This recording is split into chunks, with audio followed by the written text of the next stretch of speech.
Yes, Youth Can is a program that was initiated by the USAID Mission Kenya. The foundation of the program was to mobilize youth, sensitize them on the opportunities that there are to come together and organize themselves into village bunges.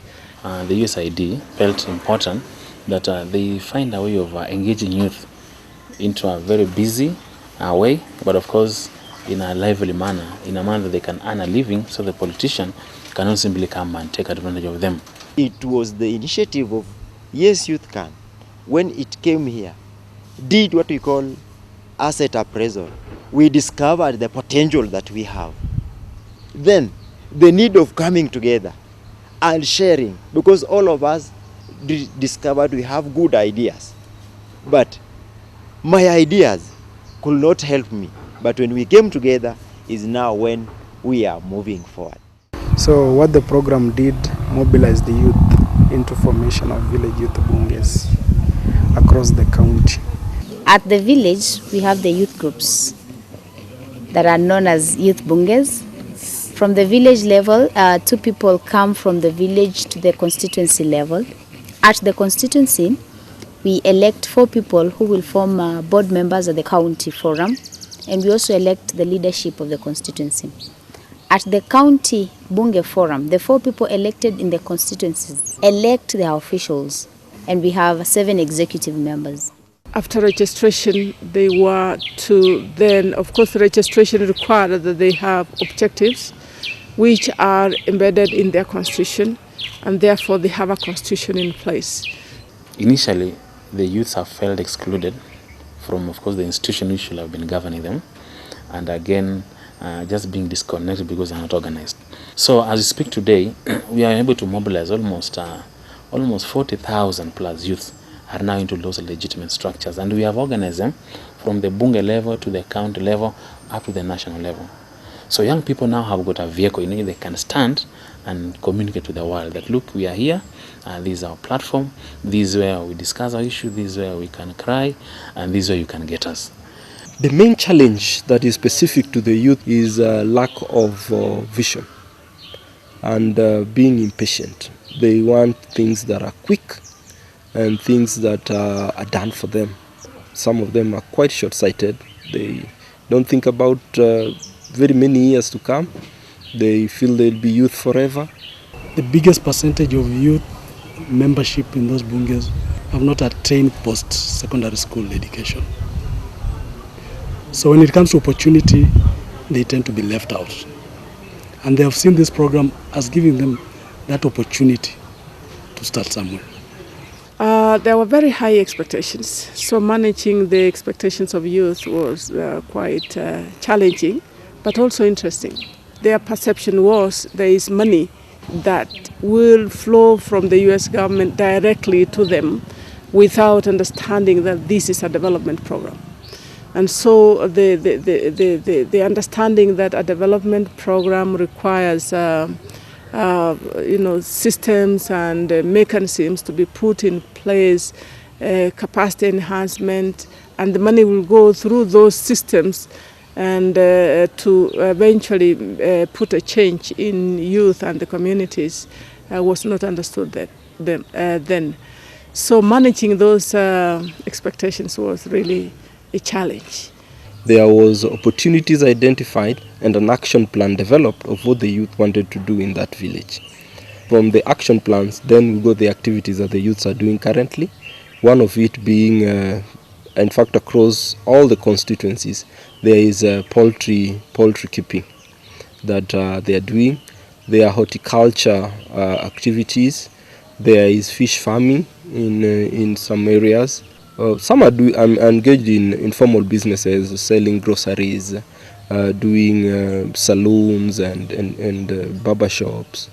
And there are also others who are engaged in environmental conservation activities, establishment of tree nurseries that have really helped in protecting water bodies.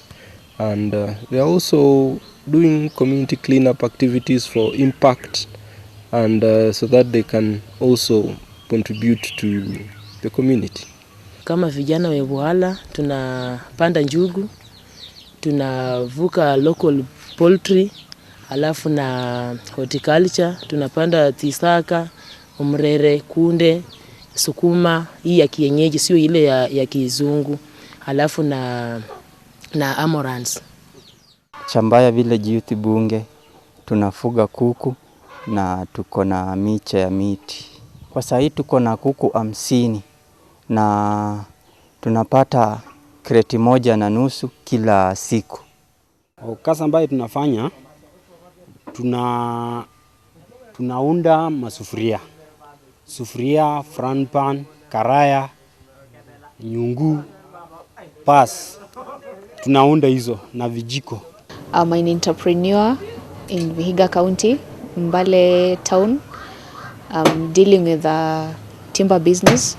That's firewood, timberwood and the remains of timber. Kwanza tunafanya kazi ya kutengeneza sandals. Nyingine tuko na mosaic.